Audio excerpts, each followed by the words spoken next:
Agora vamos ver esse segundo capítulo, é um capítulo que pela última vez aparecem Eliseu e Elias, né, juntos ali.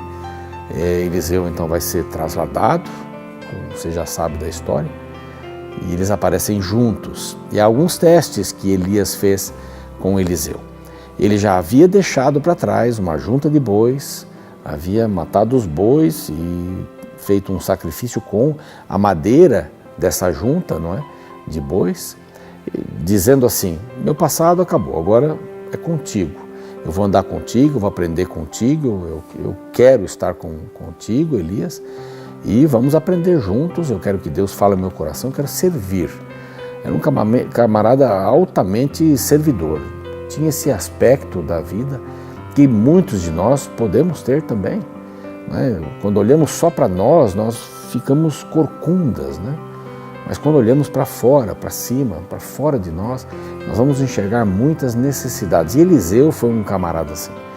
Eliseu tem muito contato com o povo, Eliseu se preocupa com coisas pequenas. Você vai ver aí histórias encantadoras, maravilhosas sobre este personagem, esse profeta que nunca se desviou da vontade de Deus. Se Deus falava isso, ele ia lá e falava. Coragem, ele tinha coragem para mudar. Assim é o profeta hoje, né? Ele tem que ter coragem para falar, não falar estupidamente, não falar bruscamente do Evangelho, levantar pecados dos outros, nada disso. Falar com amor, com coração, olhar para os pobres, olhar para os ricos, olhar para os necessitados, olhar para homens, olhar para mulheres, olhar para crianças. A gente vê tudo isso na vida de Eliseu. E Elias faz um teste. O verso 1 diz que antes dele partir, né, num redemoinho, ele foi para Gilgal e foi ver como é que estavam as escolas de profetas ali, foi dar as últimas orientações. Ele sabia que ele ia embora naquele período, né, e o tempo já estava chegando. E ele disse, verso 2, para Eliseu: fica aqui, porque o Senhor me enviou a Betel. Então, fica por aí. E ele disse: imagina, de jeito nenhum. Tão certo como vive o Senhor e vive a tua alma, Elias, eu vou com você. Eu não vou deixar você, eu vou com você. Então, os discípulos dessa escola de Betel disseram assim: você não sabe, Eliseu, que hoje ainda Elias será levado para cima, por sobre a sua cabeça, e você não vai vê-lo mais? Ele disse assim: eu sei, fique calado, não fale sobre o assunto. Não vamos falar sobre esse assunto.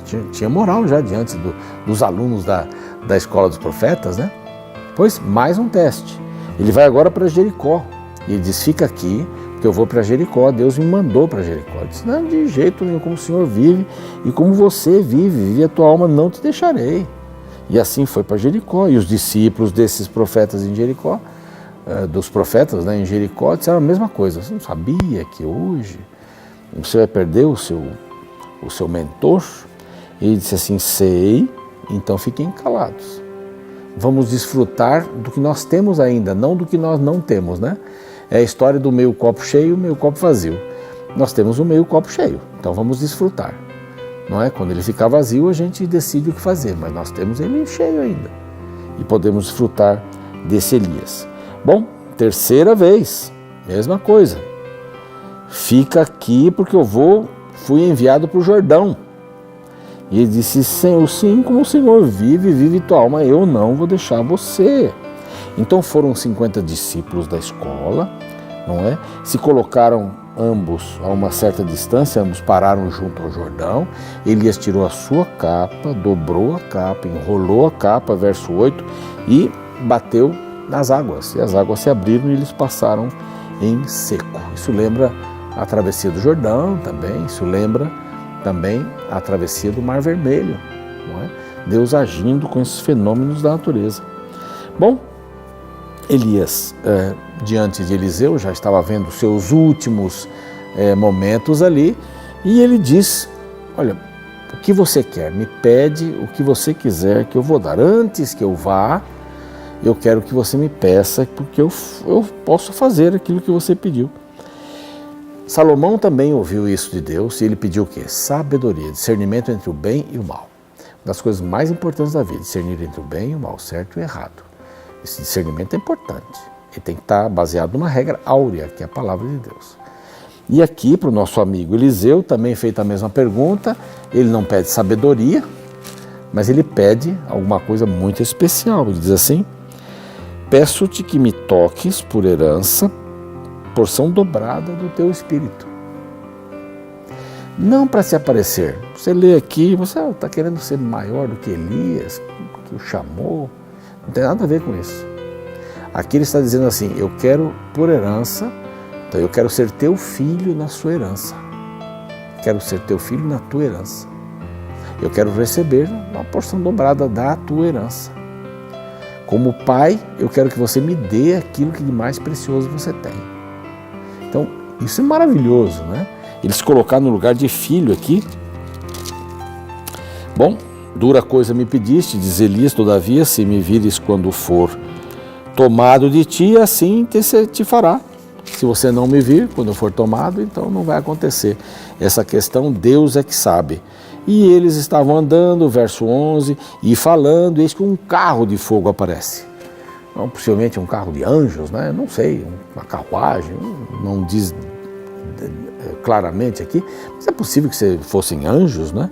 Com cavalos de fogo, os separou um do outro e ele subiu ao céu num redemoinho. Foi embora. E é interessante, Eliseu viu, verso 12 assim: meu pai, carros de Israel e seus cavaleiros, e nunca mais o viu. E tomando as suas vestes, rasgou-as em duas partes, e usou essas duas partes, né? Então levantou o manto de Elias, deixou cair, voltando-se pôs à borda do Jordão, tomou o manto de Elias que ele havia deixado cair, e feriu as águas, e o Senhor abriu as águas, ele passou. Então quer dizer, teve porção dobrada porque ele viu. A importância de alguém querer aquilo que não é tangível. Eu olhava para o meu avô paterno e dizia assim: eu quero ter a sabedoria do meu avô. Ele teve uma porção de problemas na vida, mas ele era uma pessoa sábia, era uma pessoa que sabia conversar, embora surdo, era uma pessoa que sabia conversar muito bem. Não é? Ele quase que adivinhava o que a gente falava, porque ele não ouvia nada. Então, como é bom a gente poder ter sabedoria das outras pessoas. Nunca despreze os mais velhos. Tem uma coisa em Angola que a gente vê e aprende, que os mais velhos são os mais velhos. Tem que ser respeitados. Não importa. Mais velho é mais velho. Mais novo é mais novo, tem que aprender do mais velho. E a gente tinha que ter mais isso em nossa vida. Olhar para os mais velhos com respeito. Eles têm uma fonte de sabedoria. Talvez não saibam mexer no smartphone, não saibam mandar uma foto, né? Não saibam os nomes ali, mas eles são sábios na vida. Então é importante que ele procurou uma boa coisa, ele teve uma boa coisa. Bom, ele foi embora, ele estava de frente, viu então, não é? Então em Jericó disse assim: o espírito de Elias repousa sobre Eliseu. Eles falavam, os professores. Vieram-lhe ao encontro e se prostraram diante dele em terra e disse: agora você é o nosso Elias, você é o Eliseu. Agora você é o nosso chefe, aquele que vai nos treinar, aquele que vai nos orientar. Então há uma nova liderança. Aceitar uma nova liderança na vida é sempre uma coisa boa. Não é? Há pessoas que estão acostumadas com um estilo de vida, de repente alguém vem para mudar alguma coisa e não suporta a mudança. Tá? A mudança é a coisa mais definitiva que existe. Essa frase não é minha, eu ouvi, nem lembro quem falou direito isso daí, mas a mudança é a coisa mais definitiva mesmo. A gente está em mudança todo dia. Ser resiliente, não é? Ou ter jogo de cintura, em outras palavras, é fundamental para a vida. Agora, uma nova liderança. O que esses alunos fizeram? Estavam preparados.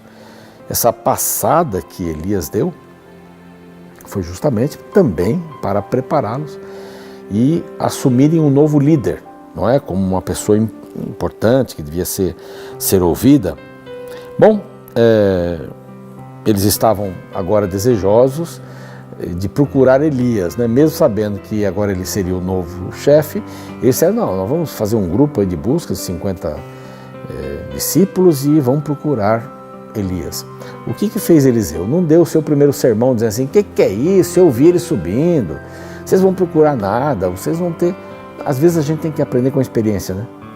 E às vezes os pais têm que deixar os filhos baterem um pouco a cabeça em alguns aspectos, para depois ir lá e dizer: olha, vamos fazer juntos, não é bem assim?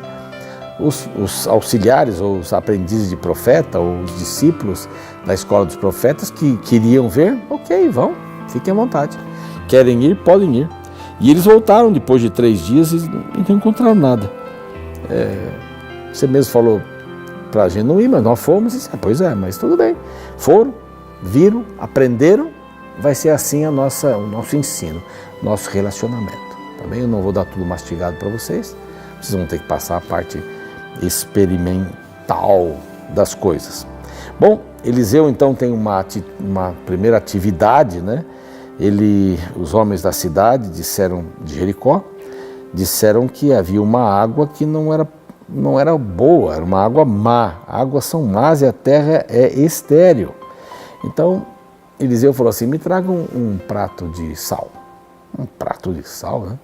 Como assim um prato de sal? E eles trouxeram. Então, saiu ele ao manancial das águas e deitou o sal nesse manancial. Assim diz o Senhor, tornei saudáveis essas águas, já não procederá daí morte nem esterilidade na terra, as águas serão usadas.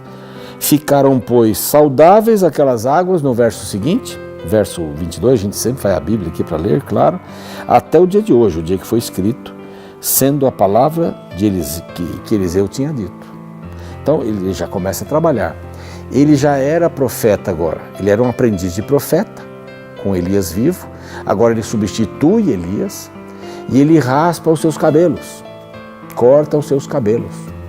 Era uma atitude para dizer, agora eu sou um profeta de Deus, agora eu sou um homem que vai viver do trabalho de Deus. As pessoas vão me sustentar, as pessoas vão me ajudar, então eu vou ser um homem de Deus.